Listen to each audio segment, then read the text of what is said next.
Dawat Islami doctor मजलिस के तहत हैदराबाद के कोहिनूर चौक पर एक ब्लड बैंक का इनेकाद किया गया,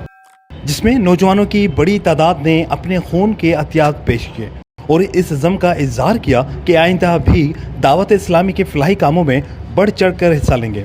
ब्लड कैंप में हैदराबाद काबीना के निगरान हाजी मोहम्मद दानिश अत्तारी, सैयद अदील अत्तारी, मोहम्मद फ़हीम अत्तारी और शुएब अत्तारी समेत ताजरान, सहाफ़ियों और ज़िंदगी के मुख्तलिफ शोबों से ताल्लुक़ रखने वाली शख्सियात ने शिरकत की। जबकि डीएसपी सिटी शब्बीर सरकी ने भी ब्लड कैंप का दौरा किया और दावत इस्लामी के फलाही कामों पर मुसरत का इज़हार करते हुए अपने हर मुमकिन ताउन का यकीन दिलाया।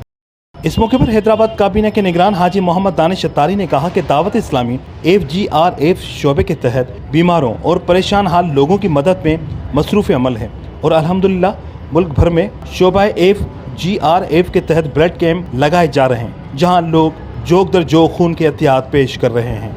उन्होंने बताया कि 5 दिसंबर को हैदराबाद फैज़ान मदीना में काफिला इज्तिमा मुनक़िद होगा, जिसमें पाकिस्तान काबीना के निगरान हाजी मोहम्मद शाहिद अत्तारी खुसूसी बयान करेंगे, जबकि 5 दिसंबर के रोज़ ही हैदराबाद से 1 माह के काफिले सफ़र में निकलेंगे। कैमरामैन उमर हैत के साथ इमरान चलकैरी, धूम न्यूज़ 24/7 हैदराबाद।